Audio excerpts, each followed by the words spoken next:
எந்த விலங்குகளுக்கு ஆதார் அட்டையை உருவாக்கலாம்? மாடு. மாடுக்கு, மாட்டுக்கும் ஆட்டுக்கும் திருடிட்டு போயிடுறாங்கல்ல.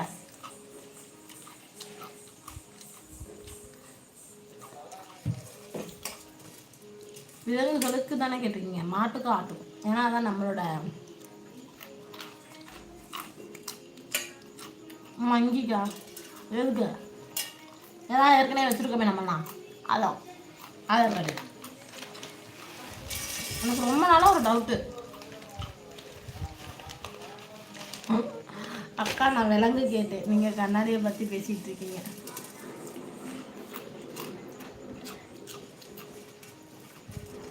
சரிதா? ம்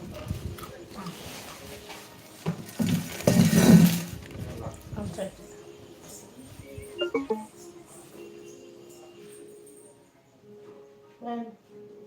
நாளைக்கு வாங்க, வந்தீங்கன்னா வீட்டுக்கு வாங்க. ம்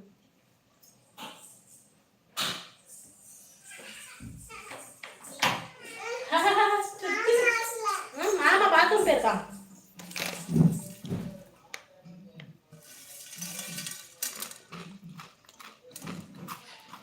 உங்கள் டவுட் சொல்லுங்கள் கேட்போம். எனக்கும் டவுட்டே இல்லைப்பா. எனக்கு கேள்வியே தெரியாது. இங்கே இந்த டவுட்டு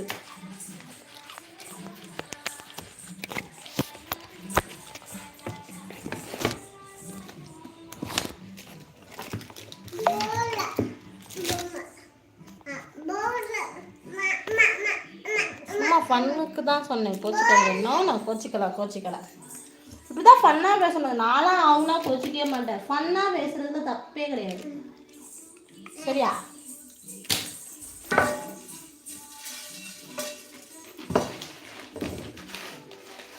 ஆனால் கோச்சிக்க மாட்டேம்மா. அவனிதா ஜாலியாக பேசுறது, சீரியஸாக பேசுறது. அடி பவுடர் அடிச்சுட்டமா.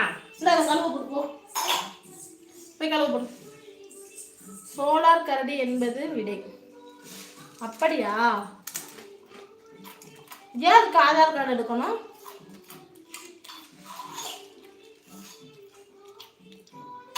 என்கிட்ட மேக்ஸ்ல ரிலேட்டடாக கேளுங்க. எனக்கு தெரியும்னு சொல்லலை, நான் தெரிஞ்சுக்கிறேன். ப்ளஸ் ஜிகே கொஸ்டின் மேத்ஸ் ரிலேட்டடாக கேளுங்க. தெரியுதான்னு பார்க்கலாம். நான் படித்தது கொஞ்சம் ஒருத்தா இருக்கா இல்லையான்னு பார்க்கலாம். கொண்ட கழுவு போடுமா. கழுவு போட்டு வா.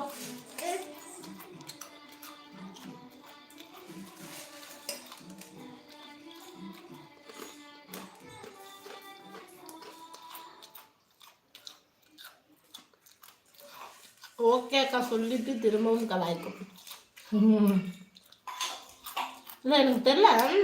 சிம்பன்சிலேருந்து மனிதர்கள் வந்தாங்கன்னு சொல்கிறாங்க. ஆனால் அந்த சிம்பன்சி அப்படியே இருக்குது, மனுஷனாக மாறாமல். சிம்பன்சி குரங்கு டவுட்டாகவே இருக்குது.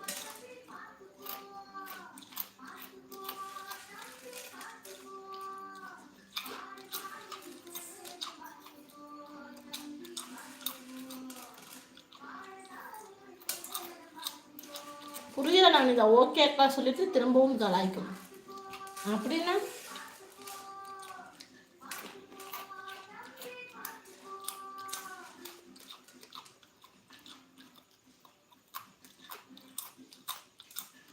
ஓ அது கோலா கரடி அக்கா. சரி சரி. எதுக்கு அதுக்கு ஆதார் கார்டு எடுக்கணும்? ஓ அதுக்கு கைரேகைலாம் இருக்குமா, அதனால எடுக்கலாம் அப்படிங்கிற மாதிரி மீனிங்கா? அப்படி பார்த்தா நம்ம சிம்மன்சி குரங்குக்கு தான் இருக்கலாம், அதுக்கும் தான் இருக்குமே.